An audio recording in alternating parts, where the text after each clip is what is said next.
ఆకాశవాణి వార్తలు చదువుతున్నది గద్దె దుర్గారావు.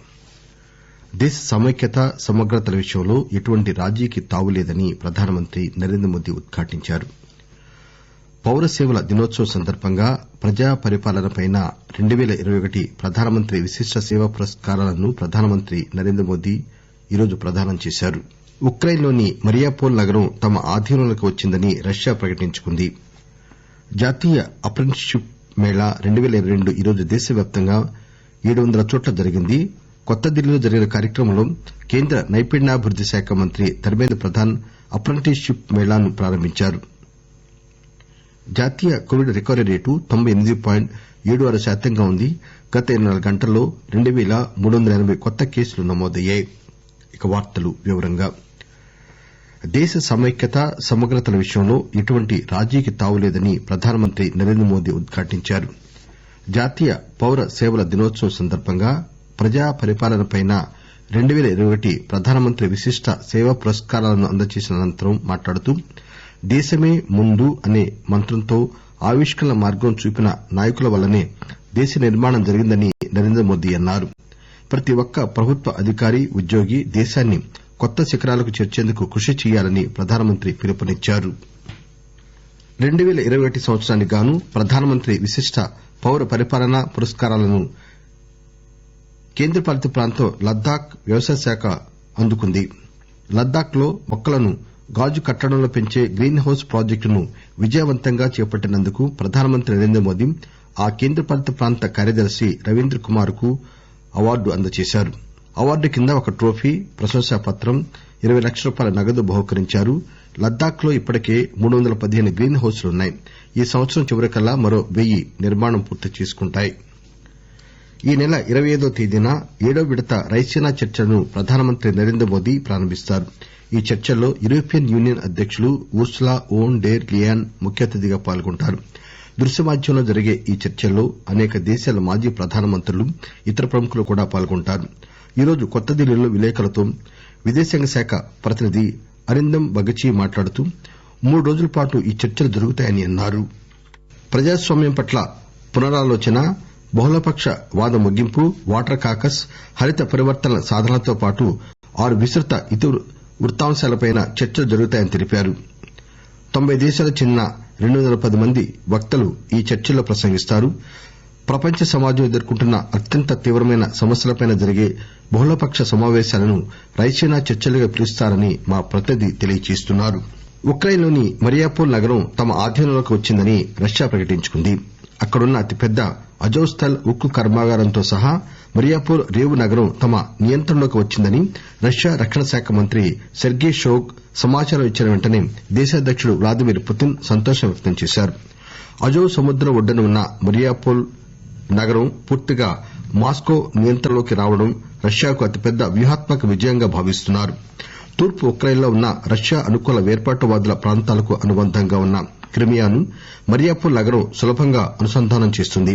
మరోవైపు పాశ్చాత్య దేశాలు ఉక్రెయిన్ కు మద్దతు తెలుపుతున్నాయి. స్పెయిన్, డెన్మార్క్ ప్రధానమంత్రులు ఉక్రెయిన్ రాజధాని కీవ్ ను సందర్శించి దేశాధ్యకుడు వొలోదిమిర్ జెలెన్స్కీని కలుసుకున్నారు. రష్యాతో జరుగుతున్న యుద్దంలో గెలిచేందుకు ఉక్రెయిన్ కు యూరోపియన్ యూనియన్ సాధ్యమైనంత సహాయం అందజేస్తుందని వారు హామీ ఇచ్చారు. ఈ సంవత్సరం మార్చి నాటికి అటల్ పింఛన్ యోజన పథకం కింద నమోదైన వారి సంఖ్య 4 కోట్లకు పైగా ఉంది. దీనిలో 99 లక్షలకు పైగా ఖాతాలను గత ఆర్థిక సంవత్సరంలో తెరిచారు. అనేక బ్యాంకులు చురుగ్గా పాల్గొనడంతో ఈ పథకం బ్రహ్మాండంగా విజయవంతమైంది. ప్రభుత్వ రంగ బ్యాంకులు 71% వరకు ఖాతాలు తెరవగా ప్రాంతీయ గ్రామీణ బ్యాంకులు 19%, ప్రైవేటు రంగ బ్యాంకులు 6% ఖాతాలు తెరిచాయి. జాతీయ అప్రెంటిస్షిప్ మేళా 2022 ఈరోజు దేశవ్యాప్తంగా 700 చోట్ల జరిగింది. కొత్త ఢిల్లీలో జరిగిన ఈ కార్యక్రమంలో కేంద్ర నైపుణ్యాభివృద్ది శాఖ మంత్రి ధర్మేంద్ర ప్రధాన్ అప్రెంటిస్షిప్ మేళాను ప్రారంభించారు. దేశ యువతను అప్రెంటిస్షిప్ శక్తివంతం చేస్తుందని, వారి ఆత్మవిశ్వాసం పెంపొందిస్తుందని మంత్రి అన్నారు. రక్షణ శాఖ డైరెక్టర్ జనరల్ కార్యాలయం స్కిల్ ఇండియాతో కలిసి ఈ కార్యక్రమాన్ని నిర్వహిస్తోంది. టెలికాం, ఐటీ ఆధారిత విభాగాలు, ఎలక్టానిక్స్, ఆటోమోటివ్ మొదలైన 30 రంగాలకు చెందిన 4000కు పైగా సంస్థలు నేషనల్ అప్రెంటిస్షిప్ మేళాలో పాల్గొన్నాయి. ఉత్తర కశ్మీర్లోని బారాముల్లా జిల్లాలో ఈ తెల్లవారుఝామున జరిగిన ఎదురుకాల్పుల్లో 2 లష్కరే తోయిబా తీవ్రవాదులు హతమయ్యారు. 3 సైనికులు గాయపడ్డారు. మాల్వా ప్రాంతంలో ఈ తెల్లవారుఝామున ఈ ఎదురుకాల్పులు జరిగాయి. సంఘటన స్థలంలో ఆయుధాలు, మందుగుండు సామాగ్రి స్వాధీనం చేసుకున్నారు. కాగా కడపటి వార్తలందేసరికి ఎదురుకాల్పులు ఇంకా కొనసాగుతున్నాయి. జాతీయ టీకాకరణలో భాగంగా ఇప్పటివరకు దేశవ్యాప్తంగా 187 కోట్ల 7 లక్షల పైగా టీకాలు వేశారని కేంద్ర ఆరోగ్య మంత్రిత్వ శాఖ తెలిపింది. 12 నుంచి 14 సంవత్సరాల మధ్య వయసు వారికి ఇప్పటివరకు 2 కోట్ల 53 లక్షల పైగా మొదటి డోసు టీకాలు వేశారు. కాగా దేశవ్యాప్తంగా గడిచిన 24 గంటల్లో 2380 కొత్త కేసులు నమోదయ్యాయి. జాతీయ కోవిడ్ రికవరీ రేటు 98.76% ఉంది. గడిచిన 24 గంటల్లో 1231 మంది కోవిడ్ నుంచి కోలుకున్నారు. దేశంలో 13,433 క్రియాశీలక కేసులున్నాయి. ఇలా ఉండగా అన్ని రాష్టాలు, కేంద్రపాలిత ప్రాంతాలకు ఉచితంగా 192 కోట్ల 27 లక్షల పైగా కోవిడ్ డోసులు అందించారు. 20 కోట్ల 16 లక్షల పైగా వినియోగించని కోవిడ్ డోసులు ఇంకా రాష్టాలు, కేంద్రపాలిత ప్రాంతాల వద్ద నిల్వ ఉన్నాయి. రక్షణ రంగ ప్రదర్శన ఐడెక్స్ డియోను రక్షణ శాఖ మంత్రి రాజ్ నాథ్ సింగ్ రేపు కొత్త ఢిల్లీలో ప్రారంభిస్తారు. రక్షణ రంగంలో ప్రముఖ పరిశ్రమల నుంచి పెద్ద సంఖ్యలో నూతన ఆవిష్కరణలను ఇక్కడ ప్రదర్శిస్తారు. ఈ సందర్బంగా రక్షణ రంగంపై సమావేశాలు జరుగుతాయి.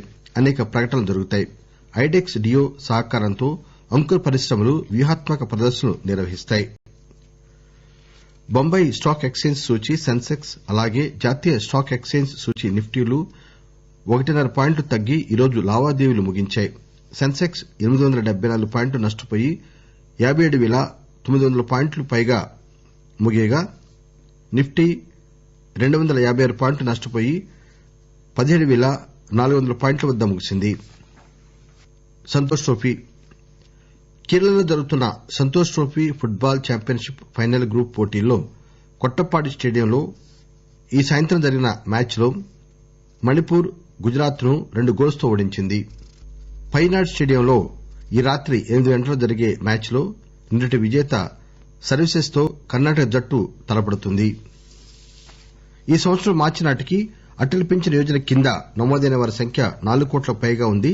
దీనిలో 99 లక్షల పైగా ఖాతాలను గత ఆర్థిక సంవత్సరంలో తెరిచారు. అనేక బ్యాంకులు చురుగ్గా పాల్గొనడంతో ఈ పథకం బ్రహ్మాండంగా విజయవంతమైంది. ప్రభుత్వ రంగ బ్యాంకులు 71% వరకు ఖాతాలు తెరవగా ప్రాంతీయ గ్రామీణ బ్యాంకులు 19%, ప్రైవేటు రంగ బ్యాంకులు 6% ఖాతాలు తెరిచాయి. దేశ సమైక్యత, సమగ్రతల విషయంలో ఎటువంటి రాజీకి తావులేదని ప్రధానమంత్రి నరేంద్ర మోదీ ఉద్ఘాటించారు. పౌరసేవల దినోత్సవం సందర్భంగా ప్రజా పరిపాలనపై 2021 ప్రధానమంత్రి విశిష్ట సేవా పురస్కారాలను నరేంద్ర మోదీ ఈరోజు ప్రదానం చేశారు. ఉక్రెయిన్ లోని మరియాపోల్ నగరం తమ నియంత్రణలోకి వచ్చిందని రష్యా ప్రకటించుకుంది. జాతీయ అప్రెంటిస్ షిప్ మేళా 2022 ఈరోజు దేశవ్యాప్తంగా 700 చోట్ల జరిగింది.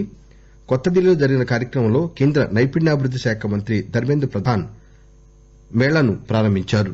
జాతీయ కోవిడ్ రికవరీ రేటు 98.76% ఉంది. గత 24 గంటల్లో 2,380 కొత్త కేసులు నమోదయ్యాయి.